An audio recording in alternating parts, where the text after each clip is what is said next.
네, 오늘은 부흥의 기도라는 제목으로 여러분들과 함께 말씀을 나누려고 합니다. 눈이 부엉이 같으신 분이 계시나 모르겠네. 여름에는 이 밤이 짧아가지고요, 잠을 제대로 못 자는 설치는 경우들도 종종 있고, 또 여름에서 가을로 이렇게 또 계절이 바뀔 때에도 잠을 못 자는 경우들이 있죠. 제가 몇 년 전에 불면증이라는 것을 한번 경험해 본 적이 있어요. 태어나서 처음 경험해 본 것 같아요. 불면증이라는 거. 맨날 잠이 부족해서 탈이었는데 잠을 못 자가지고 참 괴로워요. 아주 침대에서 뒤척뒤척 몇 시 됐나 보면은 이제 아직도 12시, 1시 막 이래요. 그럼 또 시계 보면 2시. 이제 한 2시, 3시경엔 그래도 좀 잠깐 잡니다. 그러다 또 알람 소리가 들리면 이제 새벽 기도하러 나오고. 근데 문제는 그렇게 잠을 깊이 못 자니까 늘 머리가 띵하고 몸이 굉장히 무겁고 의욕도 떨어지고 막 안 좋더라고요. 요새는 너무 잘 자니까 밤이 그냥 어쩌면 이렇게 빨리 지나가는지. 근데 잠이 안 올 때는 진짜 밤이 길고 잠자리에 들어가는 게 즐거운 게 아니라 아주 괴롭고, 여러분 불면증 경험해 보신 분들은 아마 조금 이해가 되실 겁니다. 그래서 병도 참 고통스러운 게 많은데 불면증이라는 것도 이거 참 아주 고통스러운 거구나라는 경험을 한 적이 있습니다. 그래서 시편 127편 2절에는 그러므로 여호와께서 사랑하시는 자에게 잠을 주시는도다라는 말씀이 있습니다. 어떤 성도들은 예배 시간이 되면 그렇게, 특히 설교 시간이 되면 그렇게 잠이 온다네요. 아주 좋은 쿠션 좋은 침대에서도 잠이 안 와가지고 뒤척뒤척 하시던 분들이 이 불편한 의자에 앉아가지고 설교 시간이 되면 꿀잠이라는 거야. 참 신기하죠. 그러고서는 어떻게 그렇게 주무십니까? 그러니까 여호와께서 사랑하시는 자에게 잠을 주셨다고 이렇게 하는데, 성경 해석을 잘해야 돼요. 그런 뜻이 아니에요. 127편 2절의 말씀을 해석을 잘하려면 그 앞에 나오는 1절을 잘 해석을 해야 왜 여호와께서 사랑하시는 자에게 잠을 주시는지 그 이유가 나옵니다. 1절 말씀 같이 한번 읽어볼까요? 시작. 여호와께서 집을 세우지 아니하시면 세우는 자의 수고가 헛되며 여호와께서 성을 지키지 아니하시면 파수꾼의 깨어있음이 헛되도다. 네, 이 구절은 아주 전형적인 내러티브로 된 말씀입니다. 내러티브 구조로 되었다는 것은 여기에 많은 갈등이 있고 그 갈등을 통해서 질문을 던지게 하는 것이 내러티브 구조라고 우리가 말할 수 있습니다. 어떤 갈등입니까? 사람이 집을 세웠는데, 열심히 수고해서 집을 지었는데 그게 useless하고 그게 헛되다. 그럼 참 갈등이 되죠. 그럼 어쩌란 말이야. 파수꾼이 밤새도록 잠도 안 자고 성을 지켰는데 그것도 헛되다네. 왜 헛되단 말이야. 내가 수고하고 내가 이만큼 노력했는데 왜 그걸 헛되다고 하는 거야? 이게 이제 내러티브의 갈등입니다. 그럼 여기에 갈등이 무엇과 무엇과의 갈등입니까? 여호와와 집을 세우는 자의 갈등입니다. 여호와와 파수꾼의 갈등입니다. 파수하는 것만으로 파수꾼이 평안을 주지 못하고, 집을 세우는 자가 수고하는 것만으로 편안한 잠을 잘 수가 없고, 그렇다면 파수꾼의 역할과 여호와의 역할은 뭐가 다른가 하는 것에 대한 질문을 던지게 되는 것이죠. 무슨 뜻입니까? 사람이 수고하고 노력하는 것 중요하지만, 그러나 그것만으로 완전한 평안과 안전을 보장할 수는 없다라는 뜻 아니겠습니까? 그게 인생을 살아보면 누구나 동의할 수 있는 부분입니다. 그렇다면 사람의 힘만으로 할 수 없는 우리의 삶을 더 완전하게, 더 평안하게 해줄 수 있는 게 무엇이냐? 그게 바로 우리의 삶의 주권자 되신 여호와 하나님의 역할, 여호와 하나님의 능력이다라는 그런 말씀이죠. 그래서 그러므로 여호와께서 그 사랑하시는 자에게 잠을 주신다 그렇다면 누구를 사랑한다는 뜻이겠어요? 내가 지은 집과 내가 지키는 성을 의지하는 게 아니라, 나의 수고와 나의 노력을 의지하는 게 아니라, 그런 걸 다 해도 그래도 나는 하나님만이 나의 성이시오, 하나님만이 나의 안전이십니다 라고 의지하는 그 사람을 하나님이 사랑하시고 그 사람에게 단잠을 주신다, 그런 뜻이죠.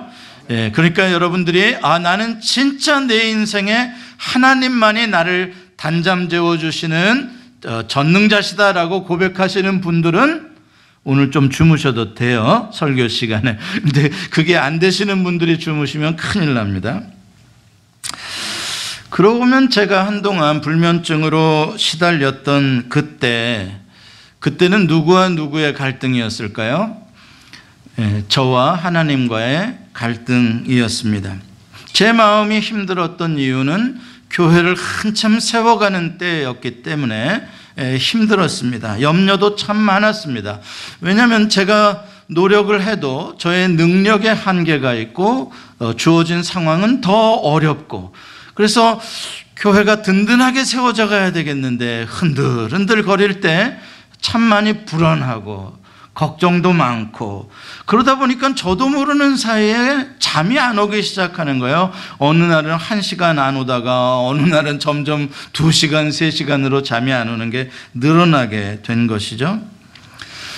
저는 하나님께서 교회를 세워라고 부르셔서 여기에 와서 교회를 세우는 사람이고, 또 교회를 지켜야 하는 목자고, 그러니까 당연히 저는 세우고 지키고 하면서 제 열심을 다해야 된다라고 생각을 했죠. 그런데 제가 고민스럽고 갈등했던 것들은 제가 할 수 있는 부분이 무엇이고 어디부터 하나님께 또 맡겨야 할지 참 그게 좀 쉽지 않더라고요. 그래서 자꾸 하나님께 맡겨야 할 부분까지도 제가 자꾸 해보려고 하고 사람들을 바라보고 그러다 보니까 참 어려웠던 것 같아요.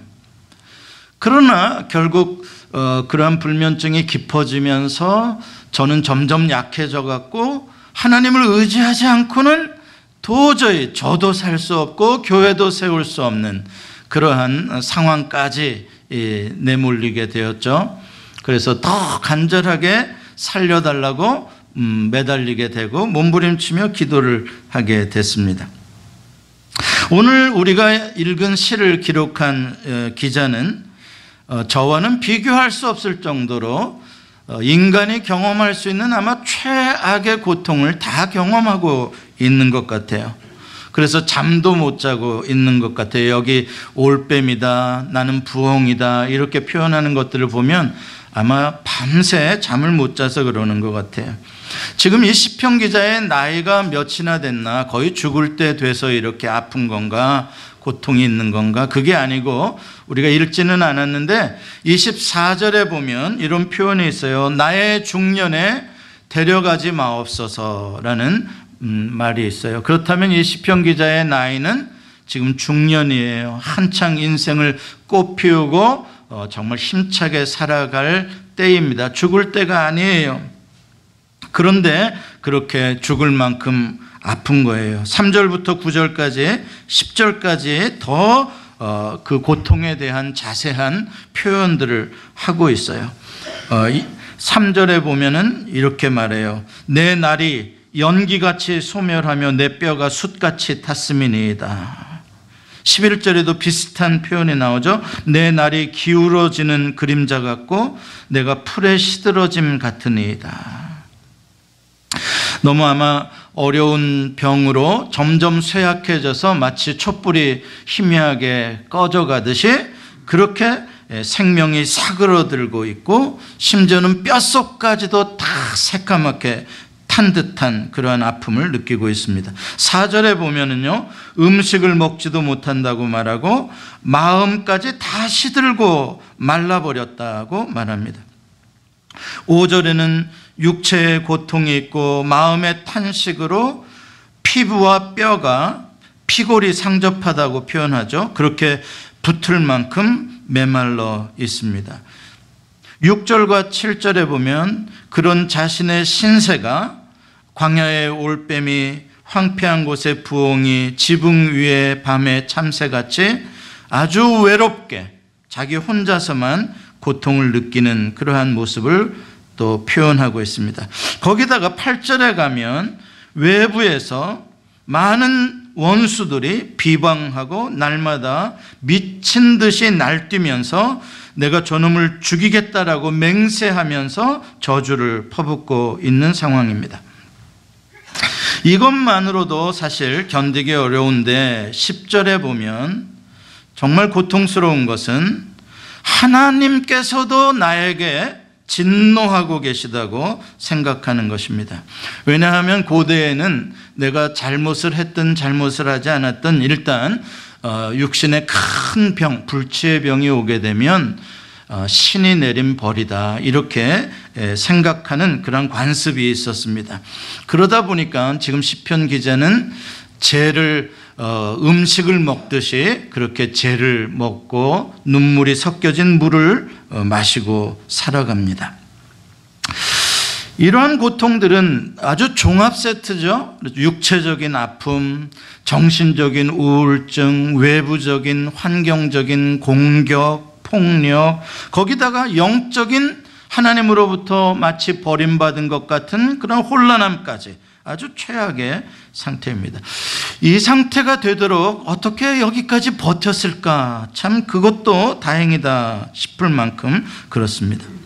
하지만 문제는 지금입니다. 지금 이렇게 가장 최악의 상황이 되었을 때 이때 어떻게 반응할 것이냐, 이때 이 고통들에 대해서 내가 어떻게 대응할 것이냐, 이것에 의해서 인생은 결정이 나는 것입니다. 여러분, 인생은요 좋은 부모 타고나고 무슨 나쁜 부모 타고났다고 결정되는 것 아니고요, 내가 좋은 학교 갔냐 나쁜 학교 갔냐, 많이 배웠냐 못 배웠냐 결정되는 거 아니고요, 마찬가지입니다. 사업에서 성공 한번 했냐 실패했냐도 결정 아니고요, 영향을 어느 정도 줄 수 있는 것들은 사실이지만 그러나 인생을 결정하는 것들은 아닙니다. 인생을 결정하는 가장 크리티컬 모멘트는 언제냐면 실패 속에서, 고통 속에서 그 고난에 어떻게 내가 반응했는가 로 인생은 결정이 나는 겁니다. 그래서 누구를 탓할 것이 아니에요.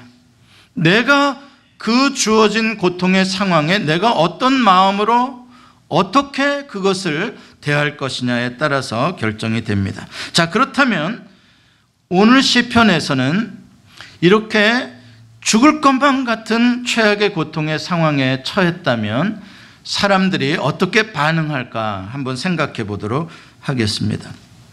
이런 상황에서 보편적으로 사람들이 어떻게 제일 먼저 반응하기가 쉽겠습니까? 아마 8절에 나오는 내 원수들에 대해서 초점을 맞출 가능성이 참 많습니다. 내가 지금 이렇게 불행하게 된 건, 내가 이렇게 실패하게 된 건 그 사람 때문이야, 저 사람 때문이야 라고 생각하기가 쉽습니다. 실제적으로 나에게 고통을 주는 그런 사람이 현재 있다면, 그것이 정말 원인이었다면 그 사람에게 초점을 맞추고 반응하기가 쉽습니다. 그래서 계속 그 사람의 얼굴이 떠오르고 괴롭고 그 사람이 나에게 퍼부었던 말들과 그 표정과 행동들이 계속 내 머리를 떠나지 않는 겁니다. 괴롭죠. 잠이 안 오죠. 그러면서 내가 그 사람을 어떻게 대항해야 할까를 묵상을 하게 됩니다. 뭐 관계를 끊어버릴까? 아니면 욕을 한번 해줘버릴까? 어떻게 내 복수를 할까? 계속 그런 생각에 빠지게 되면, 그러면 좀 고난에서 우리가 벗어날 수 있을까요? 아마 아닐 겁니다. 더 수렁에 빠지듯이 그러면 그럴수록 나의 원수에게 초점을 맞추면 맞출수록 나는 더 괴로워지게 될 것입니다. 왜냐하면요, 내가 그렇다고 해서 그 사람이 나에게 와서 미안합니다, 용서해 주세요, 내가 무례했습니다, 잘못했습니다 하는 경우가 거의 없습니다. 그 사람은요, 내가 잠을 못 자든 내가 괴롭든 그 사람은 딱 보니까 희희낙낙거리며 잘 살고 있어요. 잘 먹고 잘 놀고 있어요. 물어보면 또 여행도 갔대요. 나만 속 터지고 나만 괴로워요. 그런 일도 숱하게 많이 있습니다. 그런가 하면 어떤 사람들은 자기의 아픈 몸에 대해서 또 초점을 맞추고 집중하는 사람들이 있습니다. 그래서 맨날 아픕니다. 여기도 아팠다가 또 다음 날은 저기도 아팠다가 그 다음 날은 전혀 그전에는 안 아팠던 자리가 다시 아팠다가 없었던 증상이 생겼다 그러면 또 무슨 약을 먹어야 되는지 어느 병원을 가야 되는지 계속 거기에 모든 정신이 다 맞추어져 있는 모습을 보게 됩니다. 그러면은요, 그런 분들을 보면 참 우울해요. 보면은 안타깝습니다. 그런가 하면 어떤 분들은 세 번째로 자기의 어떤 팔자나 자기의 신세, 자기의 외로움, 이런 정신적인 그러한 고통에 초점을 맞추는 분들이 많아요. 내가 이렇게 외로운데 왜 내 친구들은 나에게 전화도 안 해주지? 내가 이렇게 힘든데 이 교회는 사랑이 없네, 연락도 안 해주네. 자꾸 다른 사람들에게서 그러한 불평할 거리들, 원망할 거리들을 찾아내고 나는 너무 외롭다, 나는 내 팔자가 원래 이런가 보다, 그러면서 자기 인생 자체를 원망합니다. 나는 부엉이야, 올빼미야 하면서 또 다른 사람에게 책임을 돌릴 만큼 자신도 없다 보면 다 내 책임이야, 그래 내가 바보였어, 그리고 자기를 이렇게 또 미워하는 그런 생각을 하게 됩니다. 넷째로, 더 심각한 건 하나님께서도 나를 버리셨다라고 생각하는 단계입니다. 하나님을 원망하고 하나님은 안 계신다고 생각하는 것입니다. 하나님이 옆에 계신다고요? 천만의 말씀입니다. 나는 암만 좌우를 둘러봐도 나는 하나님이 안 계십니다. 하나님이 기도를 들으신다고요? 천만의 말씀입니다. 나도 하나님께 기도했었거든요. 그런데 보세요, 무슨 응답이 있는지요. 하나님은 내 기도에 응답하지 않으십니다. 하나님 믿지 않습니다 라고 말을 하는 사람들이 많이 있습니다. 그 상태에 가게 되면 술에 빠지기도 하고요, 늘 잠자는 약에 취하기도 하고요, 아니면 마약에 중독이 되기도 합니다. 더 견딜 수가 없는 상황이 되면 정말 살아서 뭐하나라는 생각까지 가게 되는 것이죠. 이와 같은 사람들의 반응들은 충분히 이해할 수 있는 반응입니다. 그렇죠? 우리들도 이러한 반응들을 종종 하지 않습니까? 그런데 이해를 못해서가 아니라 이해를 해줄 수 있어도 과연 이렇게 반응하는 게 문제를 해결하는 데 얼마나 도움이 될 거냐 하는 것은 생각을 해봐야 된다는 것이죠.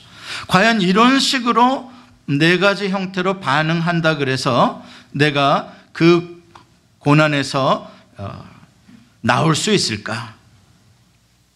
그렇지 않다는 것이 문제입니다. 그렇게 반응할 때는 점점 더 묶이고 갇히게 되는 것입니다. 그렇다면 이런 것 말고 진짜 문제를 해결할 수 있는 좋은 방법이 딱 있는 겁니까? 있습니다. 그게 오늘 시편 기자가 우리에게 보여주는 방법입니다. 진짜로 유효하고 진짜로 확실하고 유일한 방법입니다. 그것은 여호와 하나님께 기도하는 것입니다. 여러분, 인생이 아무리 어려워도요, 여러분들의 입에서 기도가 터지면 삽니다. 아이들이 위험한 것은 특히 갓 태어나는 아이들이 출산실에서 위험한 건 출산 시에 기도가 막히면 위험합니다. 그럼 아이가 숨을 못 쉬고 입술이 파랗게 질려가지고 아이가 죽어가죠. 그러면은 애를 거꾸로 발을 잡고 뒤집은 다음에 사정없이 엉덩이를 때려서 아 하고 울음이 터지면 아기는 삽니다. 기도가 터지는 겁니다. 할렐루야. 여러분들도 기도만 터지면 삽니다. 기도만 터지면 삽니다. 여러분 정말 안타까운 때가 많이 있어요. 저 사람 지금 파랗게 질려가고 있는데, 인생이 점점 숨이 사그러져가고 있는데, 하나님이 엉덩이를 때리시는데도 기도가 터지지 않는 거야. 울음이 터지질 않는 거야. 하나님 나 좀 살려주세요만 터져도 살겠는데 그게 안 터지는 거예요. 그게 안타까운 거예요. 기도가 터지면은요, 고난만 끝나는 것이 아니라요, 기도가 터지면 사는 이유가 하나님과의 관계가 회복되기 때문에 고난이 끝나고 그 다음에 회복되고 그 다음에 새로운 인생으로 쫙 펼쳐지는 것까지 이어지는 게 기도란 말이죠. 그래서 기도를 해야 돼요. 기도 안 하고도 어떻게 버티다 보면 그냥 그 문제가 하나 해결될지도 몰라요. 그러나 그 다음이 해결이 안 돼요. 그러나 기도를 하면은요, 문제가 해결됨과 동시에 새로운 미래까지 열려진다는데 기도의 능력이 있는 거죠. 1절과 2절에 보면은 시편 기자가 이렇게 여호와 하나님께 부르짖어요. 우리 같이 한번 읽어볼까요? 시작. 여호와여, 내 기도를 들으시고 나의 부르짖음을 주께 상달하게 하소서. 나의 괴로운 날에 주의 얼굴을 내게서 숨기지 마소서. 주의 귀를 내게 기울이사 내가 부르짖는 날에 속히 내게 응답하소서. 아멘. 간절하죠? 정말 간절하죠? 절대적으로 여호와 하나님, 그분의 얼굴, 내 기도를 들으시는 그분의 귀에 초점을 맞추고 있죠. 다른 것 일체 바라보지 않아요. 괴로운 날에 오직 여호와 하나님만을 바라보고 있는 모습을 보게 됩니다. 여기서 기도라는 단어는 영어로 prayer라고 종종 번역이 되어 있는데, 원래 히브리어는 이 말이 트필라예요. 트필라라는 말은 물론 기도로 번역될 수도 있습니다만은 원어적인 뜻은 한탄, 탄원, 탄식이에요. 영어로 굳이 번역한다면 러멘트입니다. 아주 너무 슬퍼서 가슴에 있는 슬픔의 원한을 터뜨리며 말하는 것을 트필라라고 하는 거예요. 지금 이 시편의 기자는 자기의 그 고통스러운 마음을 하나님 앞에 있는 그대로 그냥 터쳐놓고 있는 거예요.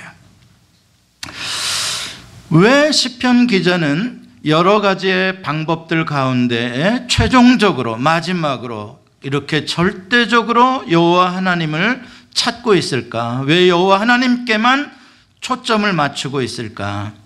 두 가지 이유가 12절부터 14절 사이에 나와요. 12절에 보면은 이 시편 기자는 여호와 하나님을 믿는데 영원하신 하나님이라고 믿는 거예요.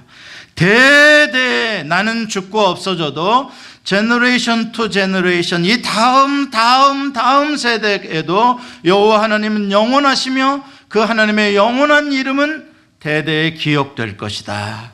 그것을 믿는 거예요.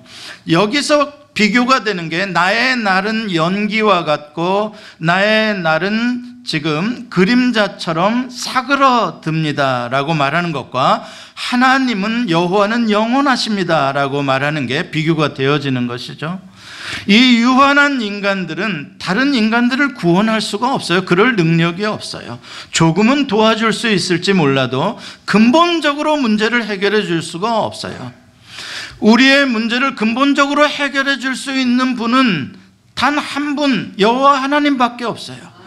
왜냐하면 그분만이 영원하신 창조주이기 때문에, 그분만이 전능자시오 우리의 인생을 아시는 분이시기 때문에 그분만 우리를 구원할 수 있는 거예요. 그래서 지금 시편 기자가 여호와 하나님을 최종적으로 부르짖고 있는 건 너무나 당연한 그러한 일입니다.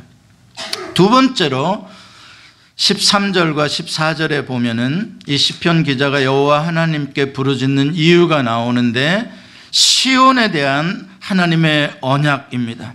하나님께서는 시온을 선택하시고 시온과 언약을 맺으시고 이제 잠시 후면, 이제 정한 기간이 다가오면 하나님이 시온의 은혜를 베풀어 주실 것이다 라고 기도하고 있어요. 그렇습니다. 지금 우리가 고난 가운데 있지만, 비록 이 이스라엘 백성들이 하나님 앞에 범죄하고 바벨론에 끌려가 있지만, 하나님은 자기의 언약의 백성을 결코 포기하지 않으시며, 그 징계의 시간이, 그 고난의 시간이 다 되면, 정한 시간이 차면 하나님께서 다시 그 고난을 끊으시고 회복시켜 주시고 하나님의 나라를 더 아름답게 빛나게 해 주실 거라는 믿음입니다. 그러니까 지금 이 시편 기자가 의지하는 것은 언약의 하나님인 거예요. 우리는 때때로 언약을 어기기도 하고 불충스러운 행동을 하기도 하지만, 내가 믿는 하나님은 나의 불충함대로만 처리하시는 하나님이 아니라 나와 맺으신 언약을 기억하사 은혜를 베푸시는 하나님이시다. 그 하나님의 헤세드를 붙잡고 있는 거예요. 그분의 은혜, 그분의 긍휼, 이걸 붙잡고 있는 거예요. 하나님의 은혜는 심지어는 시온에 있는 돌들과 시온에 있는 티끌들까지도 그 은혜를 받는다. 오늘 본문에 그렇게 고백해요. 하물며 그런 무가치해 보이는 돌멩이, 먼지들도 하나님의 은혜를 받는데, 하나님의 자녀가 고난 가운데 여호와의 얼굴을 구하며 간절히 눈물로 부르짖는데 왜 하나님이 구하지 않으시겠습니까? 왜 하나님의 은혜를 주지 않으시겠어요? 여러분과 저는 구약의 백성들이 가졌던 시온의 은혜보다 더 확실한 약속을 가지고 있어요. 무슨 약속이에요? 십자가의 약속이에요. 독생자를 걸고 그의 피로 우리와 맺은 약속입니다. 너는 내 것이라. 내가 너를 영원히 지키고 너를 구원하리라. 그게 예수의 이름으로 우리에게 약속하신 것이에요. 그래서 우리가 지금도 예수의 이름으로 무시로 언제 어디서든지 전능하신 하나님의 시은좌 앞에, 지성소 앞에 들어갈 수 있는 거예요. 예수 그리스도의 언약을 힘입어서. 그게 기도 아닙니까? 저는 이 말씀을 읽으면서 생각나는 사람이 하나가 있었어요. 그것은 예수님 앞에 귀신 들린 딸을 고쳐달라고 왔던 가나안 여인, 그 수로보니게 여인이 생각이 났어요. 언약의 백성도 아니에요. 시온의 백성도 아니에요. 그 여자는요, 수로보니게 이방 여자예요. 그럼에도 불구하고 은혜를 달라고 예수님 앞에 나왔어요. 부르짖었어요. 그런데 예수님이 얼굴을 비춰주질 않으세요. 돌아봐 주질 않으세요. 제자들은 쫓아버리자고 오히려 말을 해요. 귀찮다고 해요. 여러분, 그런데도 이 여자는요, 돌아서질 않아요. 더 부르짖고 더 가까이 주님께 나오는 거예요. 여러분, 이게 기도예요. 주님께 더 가까이 나오는 거. 응답이 없어서 안 한다고요? 더 이상 기도? 아니에요. 더 가까이 오세요. 더 크게 부르짖으세요. 이 여자가 그렇게 지금 하고 있어요. 그래 마침내 이제 예수님이 얼굴을 돌려봐 주세요. 야, 살았나 보다 생각했죠. 그런데 예수님께서 절망적인 말씀을 하세요. 자녀의 떡을 취하여 개에게 던지는 것은 합당하지 않다는, 마땅하지 않다는 거예요. 와, 세상에 이렇게 서러운 말이 어디 있어요. 내가 그동안에 수욕을 참고 제자들이 저렇게 나를 쫓아내려고 해도, 무시해도, 내가 정말 이렇게 예수를 믿고 여기까지 부르짖고 왔는데 나를 개라고요? 얼마나 하나님이 나를 버리셨다고 정말 속상하고 분노하고 좌절할 상황입니까? 여러분, 이때가 진짜 중요한 때인 거예요. 이때 많은 사람들은 하나님은 안 계시다, 하나님은 없다, 내 길이 안 되신다 돌아가요. 그러나 수로보니게 여인은 거기서 뭐라고 말했는 줄 아세요? 맞습니다. 그런데 개도 자기 주인의 상에서 떨어지는 부스러기를 먹나이다. 야, 그 소리를 듣고요, 예수님이 놀래버리시는 거예요. 세상에 이런 믿음이 어디 있느냐는 거예요. 놀랍다는 거예요. 그리고 그 여인의 기도를 들으시고 그 딸을 고쳐 주셨습니다. 여러분, 이 수로보니게 여자에게 어떤 믿음이 있습니까? 우리 예수님이 어떤 분인지를 확실하게 아는 겁니다. 저분이 아무리 지금 나에게 얼굴을 돌리지 않으시고 귀로 안 들으시는 것 같아도 저분은 들으시는 분이시며 저분은 반드시 나를 향하여 얼굴 빛을 비추어 주실 분이시며 저분은 반드시 내 딸을 고쳐 주실 분이시다 믿는 거예요. 제자들이 아무리 질시를 해도 방해를 해도 반드시 예수님은 나의 이 문제를 들어주실 분이시다. 뿐만 아니라 한 가지 이유가 더 있어요. 다른 데 길이 없잖아. 지금 이 예수님 말고는 다른 길이 없잖아. 이것이 이 수로보니게 여인의 마음이에요. 만약에 다른 길이 있었다면 자기 딸을 고칠 수 있는 이 정도 수모를 당했으면 돌아갔을지 몰라요. 집어치셔, 다른 길로 나가서 한번 고쳐보겠어. 그러나 이 여자는 다른 길이 없었어요. 오직 예수님 아니면 길이 없었단 말이에요. 저는 이 믿음이 중요하다고 생각합니다. 우리 요즘의 성도들은요, 너무 옵션이 많아요. 그동안 너무나 내가 가진 게 많아졌어요. 의지할 게 많아졌어요. 비빌 언덕이 많아졌어요. 정말 주님에게 나아가는 기도하는 사람들의 자세는요, 나는 주 없으면 못 살아요. 주님밖에 없어요. 그 마음을 가진 사람의 기도를 하나님이 들으시는 거예요. 그게 한 마음으로 기도하는 거라고 말하고 있어요. 두 마음을 품지 않은 거예요. 기도란 그런 겁니다. 최악의 상황에서 나의 문제를 해결할 유일한 길은, 단 하나밖에 없는 길은 예수님밖에 없다. 그것을 믿는 것이 기도입니다. 그래서 우리가 찬송가에서도 천부여 의지할 곳 없어서 손들고 옵니다. 요새는 그 노래 잘 안 불러대. 저 어렸을 적에 많이 불렀어요. 무슨 초등학생이 중학생이 뭘 청승맞게 전부여 이걸 했겠어요. 옛날에는 근데 많이 불렀어요. 의지할 게 없었어요. 의지할 게 없었어요. 주 나를 박대하시면 내가 어디 갑니까? 내가 어디 갑니까? 죽이든지 살리든지 해주십시오. 우리 옛날에 그렇게 기도했었어요. 그게 우리의 영성이었단 말이에요. 정말 무섭게 절대적으로 하나님만 구했어요. 여러분들이 고난을 당하고 있을 때 예수님 말고 다른 길들이 있다고 생각하세요? 다른 사람 좀 원망하면 문제가 해결될 것 같아요? 나 도와줄 사람 좀 찾아가면 어떤 사람 백으로, 어떤 사람 돈으로 뭐 이래저래 하면 해결이 될 것 같으세요? 그럼 그렇게 해보세요. 그리로 가보세요. 그러나 정말로 나는 길이 없다, 나는 정말로 절벽 끝에 벼랑 끝에 섰다라고 생각하시면 주께 기도하시라고요. 그러면 그때라도 기도가 터져야 돼요. 그러면은 주님이 두 팔 벌려 여러분들을 안아주신다고요.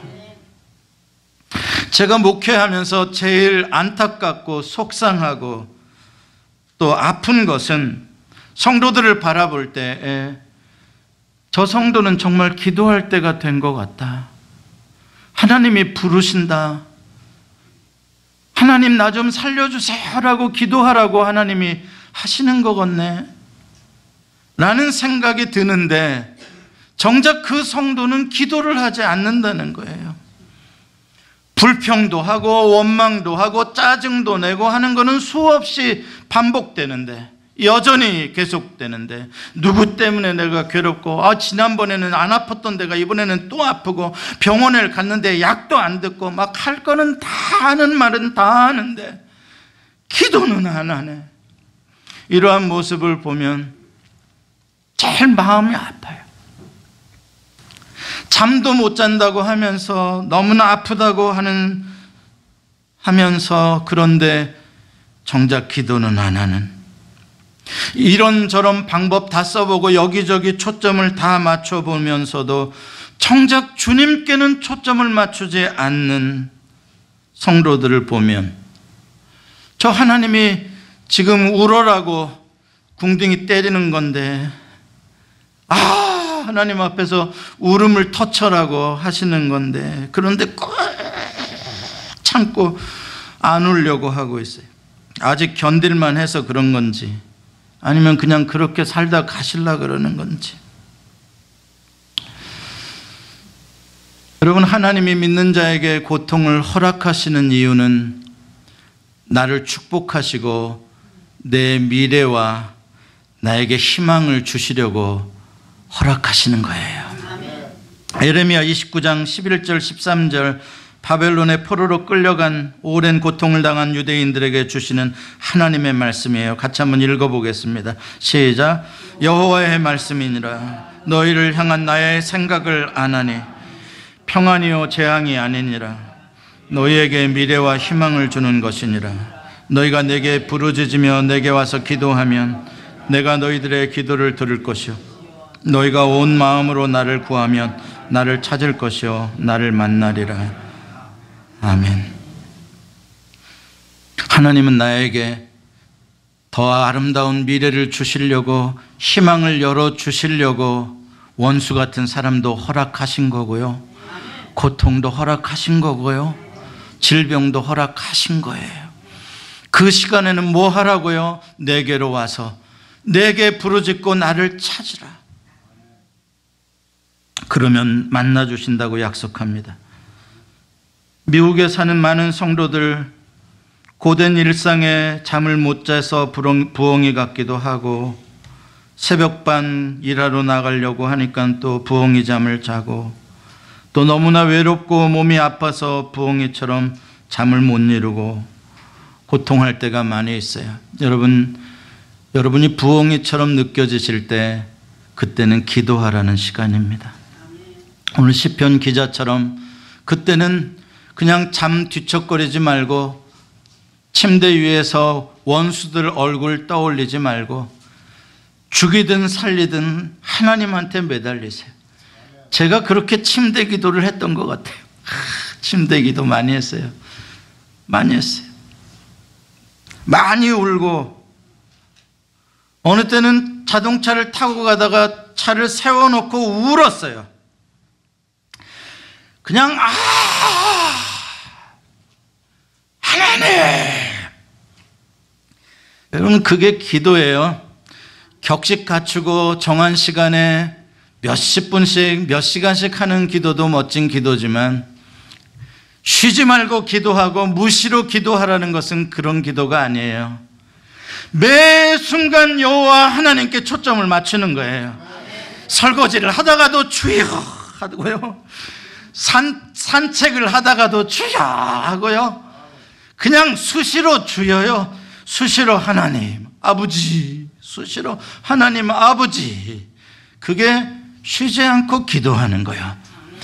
기도를 길게 하는 건 어떻게 하는 거고 짧게 하는 건 어떻게 하는지 가르쳐 줄게. 짧게 하는 거는 아버지, 이게 짧게 하는 거고요, 길게 하는 기도는 아버지, 이건 길게 하는 기도고요. 그 두 가지만 하시면 돼요.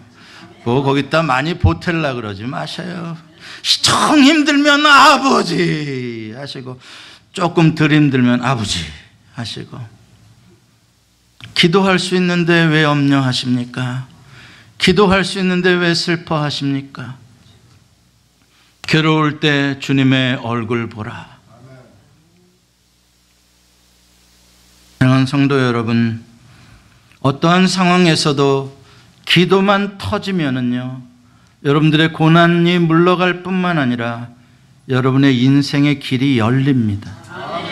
나처럼 답답한 이 상황, 10년, 20년 나의 이 묶인 팔자와 같은 이 숙명과 같은 이 고난이 끝나고 나에게도 새 인생의 길이 열릴 수 있다고. 예, 열립니다. 50년, 70년의 바벨론의 생활도 끝나고 영원한 하나님의 나라가 열리는데요, 왜 여러분의 인생이 안 열립니까? 열립니다. 내가 너에게 미래와 희망을 주려는 것이라고 주님이 말씀하지 않습니까? 저는 여러분들의 삶에 기도가 터지시기를 축복합니다. 기도하시겠습니다.